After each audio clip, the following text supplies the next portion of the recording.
20h, mesdames et messieurs, bonsoir. Merci de suivre cette édition bilingue de l'actualité sur Équinoxe Télévision. Famille ensemble Santa Gauthier. Bonsoir, Kevin Chogo. Good evening, ladies and gentlemen. Thanks for joining Équinoxe Television on another edition of News in French and English. We live from Douala, Cameroon's economic capital city. Équinoxe Central News Desk. In our top stories, a devastating incident has left Galim in the Faro Edao division, that's in the Dama region of Cameroon, in deep shock and consternation. The divisional officer, Jouée Patrice, his wife, and 3 kids have died in a fire incident at their residence. In this edition of the news, Barrister Liz Com has denounced the incarceration of several young persons at the Nguma detention center, that's in the economic capital city, Douala, to how a nation with young persons behind the bars is a nation without a future. We'll tell you more of these and other stories in this edition of the news. Drame familial dans la région de la Damawa, le sous-préfet de Galim, son épouse et 3 de ses 5 enfants périssent dans un incendie. Patrice Joël Nareki et sa maisonnière sont allés se coucher la nuit dernière pour ne plus jamais se relever car piégés dans leur sommeil par des flammes ravageuses. Pour l'heure, le mystère plane autour de cette tragédie. On en parle en début de ce journal. Parlons également dans ce journal, le Cameroun aura besoin de tous ses enfants pour se reconstruire. Message de maître Alice Com en direction des jeunes interpellés lors des récentes manifestations post-électorales et gardés à la prison de Ngoma.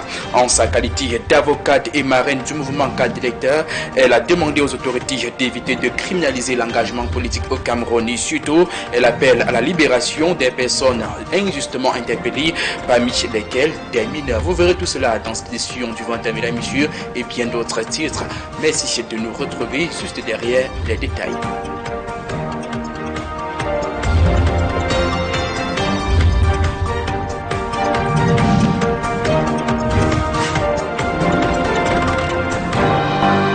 Nous le disions il y a quelques secondes encore. 5 morts dans un incendie ravageur à Gaoundéré dans la région de la Damawa. Le sous-préfet de Galim, son épouse et 3 de leurs enfants ont été arrachés à la vie la nuit dernière dans un incendie. C'était dans le domicile de fonction de l'autorité administrative. Voyons tout cela dans ce reportage que signe la fleur signée. L'enfant de 5 ans est l'un des 2 rescapés du drame qui a coûté la vie à 5 personnes. Le sous-préfet de Galim, Patrice Joël Nareki, son épouse et 3 de leurs enfants ont tragiquement perdu la vie dans un violent incendie qui a ravagé leur domicile. Le drame s'est produit dans la nuit de vendredi à samedi dernier au quartier Au Plateau à Gaoundéré, où se trouvait la résidence de fonction de l'administrateur civil. Les 2 survivants, âgés de 18 et 5 ans, sont actuellement pris en charge à l'hôpital régional de Gaoundéré.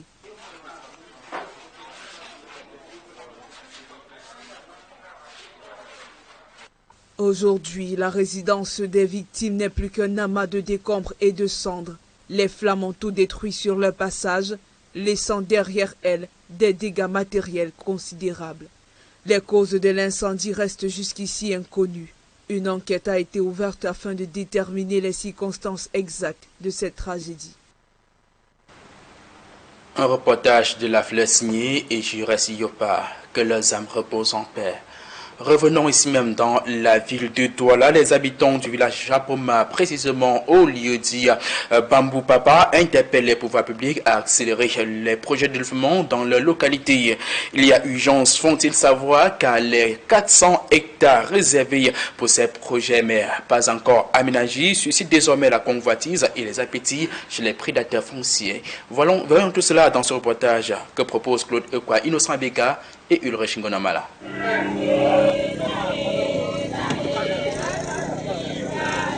Au village Japoma, lieu dit Bambou Papas, les habitants de cette petite bourgade sont réunis pour protester contre l'accaparement de leur patrimoine foncier. Ce terrain appartient aux Bakoko sous l'autorité de Papa Emmanuel. Donc c'est le terrain des Bakoko de Japoma. Vous voyez, c'est stocké là. En journée, il ne faut pas travailler. Ils attendent la nuit. pour poser les actes de destruction. Je n'ai jamais vu quelque part où on fait le touchement la nuit. Le site, dont la superficie est estimée à 400 hectares, a été réservé pour les projets d'aménagement d'une voirie urbaine et des projets de développement par l'État, construction des écoles, des centres de santé, des logements sociaux entre autres. On a saisi le président de la République et on a saisi les 16 ministères qui doivent se représenter ici. Au moment où on est en train de nous adresser des courriers de félicitations, mais nous on est surpris. Par contre, on vient retrouver quelqu'un qui vient là, il dit qu'il a un titre foncier. Mais la position du terrain suscite de la convoitise, quand il est situé à la frontière avec les villages Logbessou et PK19. On est navré de constater que le côté adverse, celui de Logbessou, est en voie de vouloir annuler un projet qui va sortir les jeunes dans le chômage. Or, les enfants de Logbessou peuvent se retrouver en train de bénéficier de ce projet. Plusieurs titres fonciers ont déjà été annulés par le ministère des Domaines et des décisions de justice ont été rendues en faveur de cette collectivité.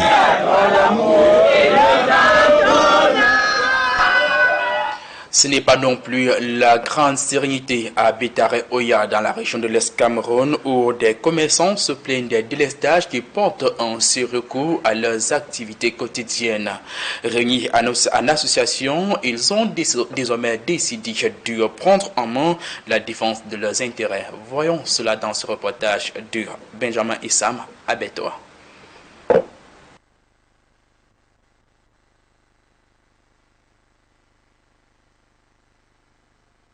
Délestage porte un surcoût aux activités commerciales. Réunis en association, les commerçants ont désormais décidé de prendre en main la défense de leurs intérêts. Voyons tout cela dans ce reportage que propose à Bétoa Benjamin Issam. Bétaré-Oya, la ville de l'or où l'activité économique bat son plein. Selon l'association des commerçants de cet arrondissement, plus de 1000 personnes exercent dans le domaine commercial. Parmi les problèmes qui minent le secteur, il y a les délestages, devenus un frein pour l'activité des commerçants. En ce moment, il faut reconnaître que c'est stable. On arrive quand même à travailler, mais il est fréquent qu'on ait des difficultés. Lorsqu'on a des commerces qui dépendent de l'électricité, c'est très difficile de faire des chiffres. Pour ceux qui ont des congélateurs et autres, on perd de la marchandise, on tourne à perte de temps en temps, c'est très compliqué. Afin de constituer une force pour venir à bout de ces difficultés, une association de commerçants a vu le jour en 2020. Parvenu au terme du premier mandat, le bureau sortant dresse un bilan satisfaisant. Les commerçants de Bétaré-Oya viennent d'ailleurs de lui renouveler leur confiance. Déjà, il se dit prêt à relever certains défis majeurs. Amener les commerçants dans le mécanisme moderne pour que les commerçants de Bétaré-Oya et de l'arrondissement de Bétaré-Oya sachent que ce que les commerçants de Yaoundé et Douala, ils peuvent le faire étant ici.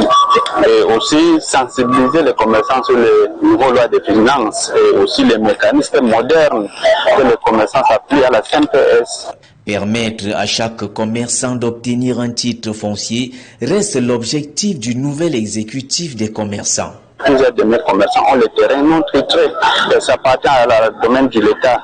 Donc je pense organiser un séminaire pour sensibiliser les commerçants aux mécanismes modernes ensemble avec le bureau exécutif. Avec cette corporation, les commerçants de Bétaré-Oya ont désormais un fichier toiletté, une plateforme numérique et des activités arrimées à la modernité. Une crise pouvant en cacher une autre, partons de la crise énergétique pour la crise d'insalubrité au cœur des villes du Cameroun, notamment au cœur de la capitale politique même Yaoundé, où le ministre de l'administration territoriale vient de procéder à la remise du matériel aux 7 communes de la métropole politique afin de leur permettre de redonner l'éclat d'antan à la ville capitale. Au cours de la cérémonie consacrée à la remise de ce matériel de ramassage, il a réitéré que les amendes seront désormais infligées aux personnes qui essaieront de jeter des ordures à des endroits inappropriés de la ville. Voyons cela dans ce reportage de Rodringassi et Gizogo. Après l'annonce d'une dotation en matériel aux communes de Yaoundé, le ministre de l'administration territoriale a matérialisé sa promesse lors d'une cérémonie dans la capitale. Ce que le MINAT fait, c'est d'apporter sa pierre à l'édifice, donner une dotation spéciale aux maires de communes. Il y a 700 brouettes, 700 râteaux, 700 pelles, 700 balais. Un rappel a été fait sur la nouvelle approche de la gestion des ordures ménagères, en lien aussi avec un agenda diplomatique. Nous avons demandé expressément de délocaliser les bacs à ordures et les décharges visibles dans la ville de Yaoundé et dans toutes les grandes villes du Cameroun. Dans quelques mois, nous allons accueillir des événements importants. La conférence de l'OMC, il y a une autre grande personnalité qui arrivera au Cameroun dans bientôt. Pour le ministre de l'administration territoriale, cette initiative sollicite l'engagement des uns et des autres. Que tout le monde s'associe à cette activité. Parce que quand la ville est propre, la joie est collective. Quand la ville est sale, la honte est collective. C'est ça qu'il faut retenir. Au-delà de ces annonces, une part répressive sera à l'ordre du jour. Bien évidemment, les gens n'iront pas en prison parce qu'ils n'ont pas respecté la loi, mais il y aura des amendes. Il y aura des amendes. Vous jetez les ordures, maintenant on vous prend, vous payez les amendes. Il restera à voir comment cette campagne de salubrité va s'étendre sur la durée. À l'extrême nord, Cameroun, relancé après plus de 40 ans de blocage, les travaux de reconstruction du complexe de vente abritent les services du gouverneur de la région de l'extrême nord reprennent dans le cadre du programme spécial de reconstruction et de développement. Un projet structurant en fait en savoir, inscrit dans la dynamique de modernisation de l'administration régionale et porteur d'opportunités pour les jeunes avec un délai d'exécution fixé à 3 ans. Mindia Wabakari, le gouverneur de la région, était sur le terrain pour se rassurer de l'effectivité de la reprise des travaux. C'est un reportage de Amadou Daïro, Lionel Kamkoum et Estelle Gondi. Suspendu depuis plus de 40 ans, le chantier de construction du complexe devant abriter les services du gouverneur de la région de l'extrême nord reprend un nouveau souffle grâce au programme spécial de reconstruction et de développement de la région. Pour s'assurer de l'évolution effective du chantier, le gouverneur de la région de l'extrême nord, Midi Awabakari, a effectué récemment une visite de terrain. Une descente qui s'inscrit selon lui dans la logique globale de reconstruction de la région, durement éprouvée ces dernières années. C'est un bâtiment abandonné depuis 1984 qui vient d'être relancé sur instruction du chef de l'État. Et ceci s'inscrit dans le plan de reconstruction qui a vu le jour et qui a une cagnotte déjà de près de 1000 milliards. Mais sur ce plan de reconstruction, sa priorité est à ce service du gouverneur qui occupe presque 4 hectares. Au-delà de l'infrastructure, ce chantier se distingue également par sa dimension sociale. Il mobilise essentiellement de jeunes Camerounais fraîchement sortis des écoles de formation, appelés à mettre en pratique les connaissances acquises. Ce travail a été confié aux entreprises camerounaises, au bureau d'études camerounais. Et c'est les jeunes Camerounais sortis de l'école polytechnique de Yaoundé-Douala qui sont à l'œuvre pour la réalisation de ce projet. C'est un projet école parce qu'il n'y a pas un si grand projet de bâtiment dans la région de l'extrême nord à part celui-ci. Ça veut dire que l'école polytechnique qui forme des ingénieurs, les instituts supérieurs qui forment des techniciens de génie civil, ce bâtiment va permettre à ces jeunes de venir faire les stages dans cette structure. Les travaux confiés au groupement CETREC AUI Sarl, ISD Sarl, sont prévus pour une durée de 36 mois. Si le calendrier est respecté, la région de l'extrême nord pourrait ainsi disposer d'ici 3 ans d'un nouveau complexe administratif moderne, symbole de la reconstruction et du renforcement de l'action de l'État dans cette partie du Cameroun. Reconstruction à l'extrême nord, destruction dans la partie sud du pays où justement une tornade a détruit plusieurs salles de classe, précisément à Krébir.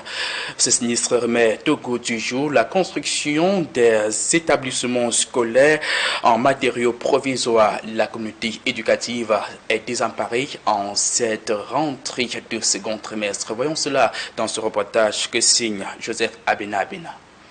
Bilingue de Kribi urbain qui subit ici les dégâts d'un orage d'une étonnante pluie en ce mois de janvier. Le sinistre qui s'est produit dans la nuit a évité l'établissement des dégâts humains. Mais les élèves dont les salles sont détruites sont obligés d'imposer les effectifs pléthoriques dans les autres classes. La communauté du Grand Nord se trouvait ici pour témoigner la compassion et la solidarité à l'administration du lycée. Nous avons appris avec tristesse et consternation que le lycée urbain bilingue de Kribi a été sinistré.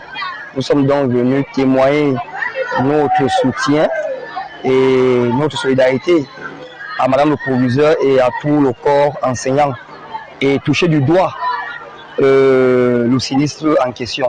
La grande communauté de Grand Nord est organisée depuis fort longtemps ici dans le département de l'Océan. Le Grand Nord, c'est-à-dire que vit ensemble avec toutes les communautés ici, ensemble à Kribi, avec toutes les communautés, c'est-à-dire que même les autochtones de Kribi, nous sommes ensemble et nous sommes en train de vivre ensemble sans avoir de soucis et sans avoir de problèmes. L'année dernière, cet établissement avait connu le même sinistre, une situation récurrente qui soulève le problème de construction en matériaux provisoires dans les établissements scolaires. Alors que les promesses du Conseil régional du Sud restaient sans suite, c'est le ministère des enseignements secondaires qui avait en urgence déployé les moyens au niveau central. Pour cet autre cas, les regards de la communauté éducative de Kribi sont à nouveau tournés vers le conseil régional, un défi pour le nouveau bureau. Effectivement, il y a urgence, l'éducation étant la clé pour un avenir radieux. Et voilà donc le reportage de Joseph Abina qui met un thème à la première partie. La suite c'est en langue anglaise avec vous. You're right, Kevin Choko. Thank you very much. Ladies and gentlemen, we have you staying with us in the second segment of news. Now, we told you in our top stories that the divisional officer for Galim Tigner, that's in the Faro Edao division of the Adama region of Cameroon, Patrice Jouet, his wife and 3 kids have died in a fire incident, a devastating fire incident at their residence. 2 other kids, 8 and 18, managed to survive and are currently being hospitalized at the Ngaoundé Regional Hospital, still of the Adama region of Cameroon. We have details with Immaculate Fogwe. A 2-year-old boy in severe pain after fire broke out at his home in Upper Plateau, Adamawa region. He is suffering from first-degree burns and is being treated at the Ngaoundé Regional Hospital alongside his 18-year-old sister who equally survived. The fire, which broke out on the night of January 23rd and 24th, claimed the lives of Patrice Joel Nariki, Divisional Officer for Galim Tigner Subdivision of Faro Dio Division, Adama Region, his wife, and their 3 children. The blaze destroyed a family home, furniture, and a vehicle. Those who visited the scene were left devastated, mourning the dearly departed. Locals are whispering about possible witchcraft behind the blaze, but investigators are yet to confirm any claim.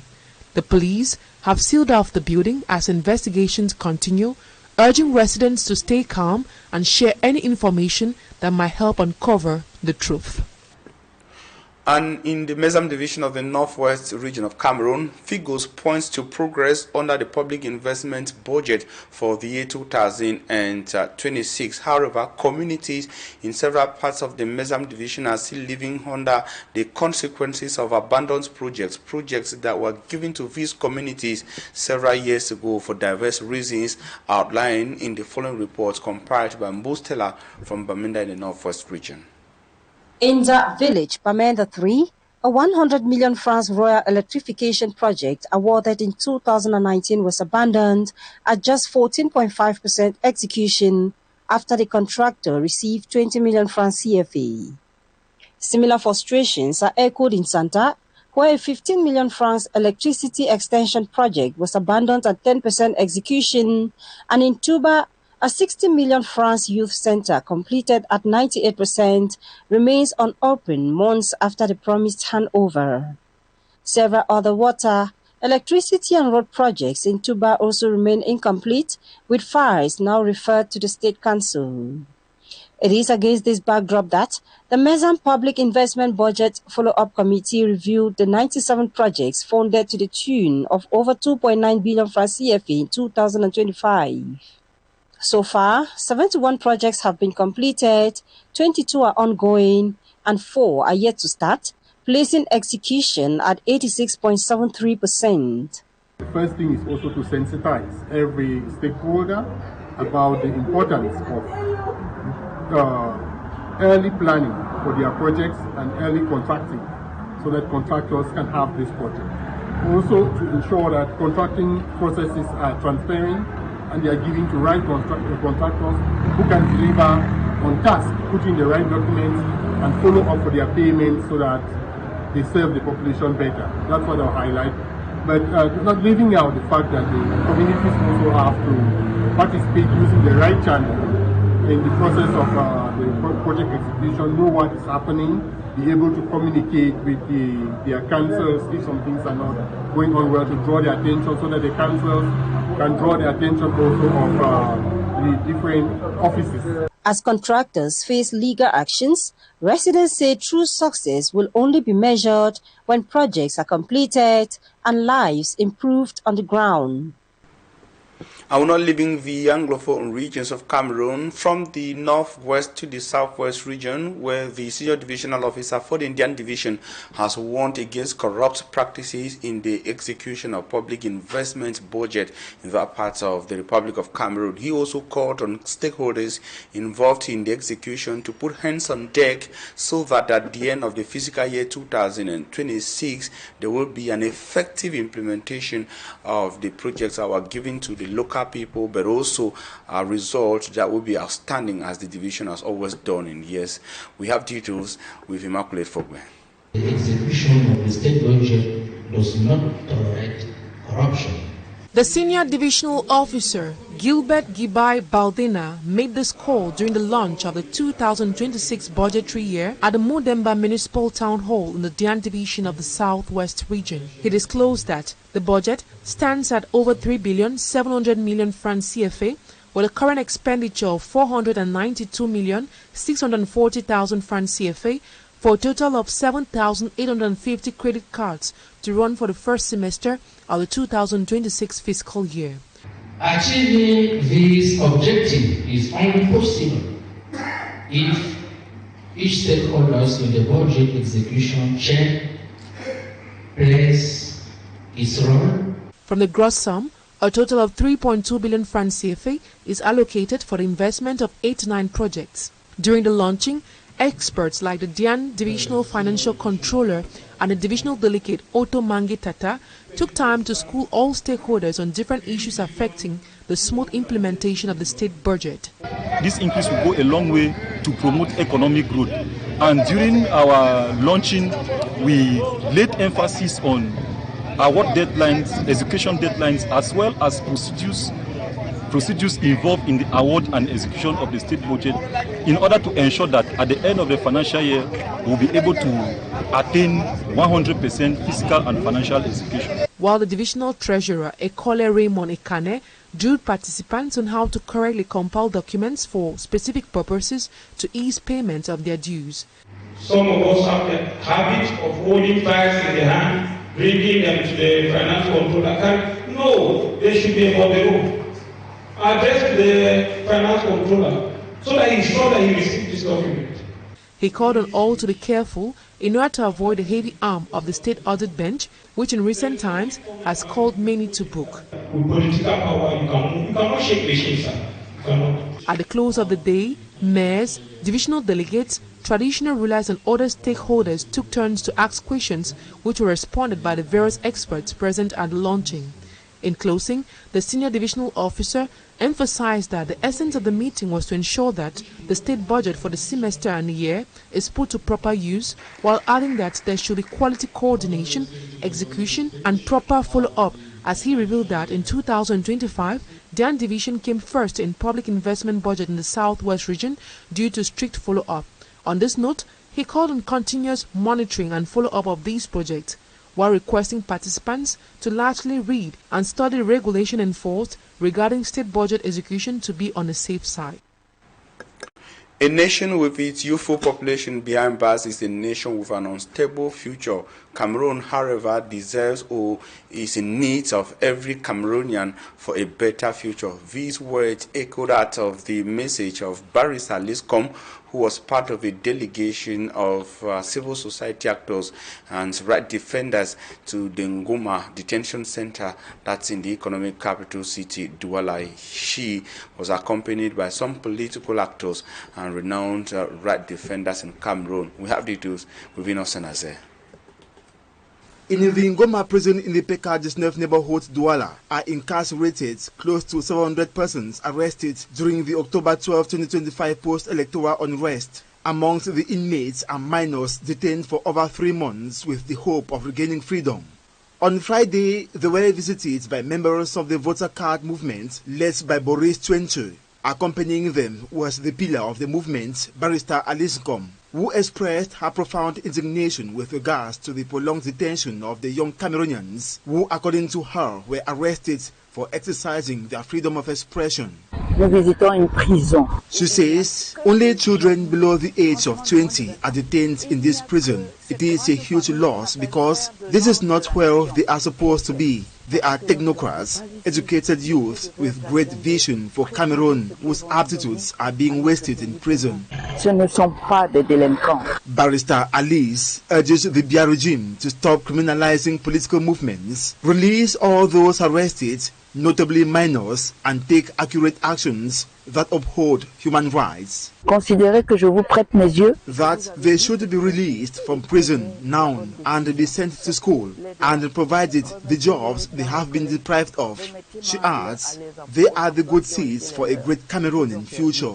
Alors qu'ils sont des soutiens de famille, l'avenir de la nation. An occasion for Barrister Liscom to hail the courage and resilience of the young Cameroonians she considers as defenders of democratic principles of the fatherland. That she saw in them courage, hope, and the responsibility of a dear nation they are ready to bear. De notre nation qu'ils sont prêts à assumer. Samuel Iram Iodi, candidate in the October 12, 2025 presidential race, also expressed his solidarity to the detained youth. He recalls that a fraction of the Cameroonian people still contest the presidential election results. To him, this is freedom of expression, constitutionally guaranteed. Des milliers de Camerounais continuent de croire. They have the right to continue contesting the results proclaimed by the Constitutional Council without being arrested or intimidated, but guided to do so peacefully. Continuons de réclamer et d'exiger la libération de tous les prisonniers politiques. Though some of the arrested youths were released, hundreds of them are still languishing in the Ngoma PK19 prison and the New Bureau Central Prison in Douala. In a bid to manage the improper garbage management across Cameroon, Cameroon's Ministry of Territorial Administration says it is rolling out some strategic measures beginning the month of February 2026 across the country. Before that, they are distributing some over 700 tools to communities, that is local councils, in order to help them effectively manage their waste. We have details with Law Manyekro in the following report. The mayors, under the coordination of divisional officers, will identify and organize areas where garbage cans will be deposited. This garbage will be collected between midnight and 6 a.m. Those are the actions known by all Cameroonians in order to get rid of garbages across the country. The most important are the measures used by the Ministry of Territorial Administration to sanction every misconduct. There will be sanctions if you are caught in infraction. He will simply pay the consequences for him to understand that discipline is collective. Cameroonians attentive to these resolutions find it difficult to respect in regards of many factors. If there is no daily collect with Isakam cars, if there is no pre-collect with council agencies, what are the population going to do with their garbages in houses? To them, there are other possible solutions to get rid of garbages. Dear Ministry of Territorial Administration, please give us the opportunity to express ourselves. We have possible solutions to solve the problem of garbages in our big towns.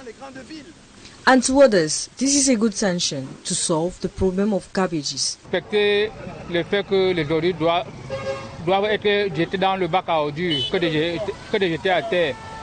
We have to respect that all garbages must be deposited in trash cans, like the government said, to keep the town clean and avoid any form of sanction. 700 tools are given by the Ministry of Territorial Administration for immediate execution before February. And 1 week after violence ripped through Gadoro village, destroying lives and leaving villages destroyed, with also houses reduced to nothing, relief aid has arrived the locality, which is in the new subdivision of the Donga Mountain Division, northwest region of Cameroon, in the form of food items and non-food items. However, survivors, while receiving, say that they need something which is most important: lasting peace. This same call is echoed by civil society actors and right defenders across Cameroon. Mbustela completes the story from Bamenda. Gunshots and distress screams are the sounds that still echo in the minds of survivors of the Gadoro incident days after violence tore through the once quiet community. Witnesses say the attack came suddenly, with families not being able to flee.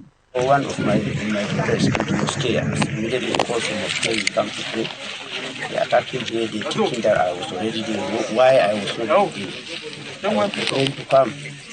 When I heard all the compound is gone, they are shouting. We are going to finish just borrow people here today. But that's what they are shouting here. In the aftermath, condemnations have poured in from civil society organizations and government officials. Many are reminding authorities of their constitutional duty to protect civilians and their property. When you look at the rights that human beings should enjoy with regards to children, with regards to women, and rights to life, you realize that there have been aspects of violation. And those who are supposed to protect the rights of people, protect lives and the property of people first, is the government that has that responsibility. 1 week after the incident, government officials returned to Gadoro with food and non-food items for families who lost loved ones, homes and sources of income, but the survivors say their needs go far beyond emergency relief. We have thanked him very much for what he has done. But I formally talk that we in Gadoro, we need peace. We need peace. We need government to help us and secure Gadoro and his neighbors. According to official figures, 14 people were killed during the attack. 11 others are receiving treatment for multiple fractures. For now, security measures have been stepped up in the locality of Gadoro, but locals say they can only sleep again when justice follows the sounds of the gunshots that shattered their peace.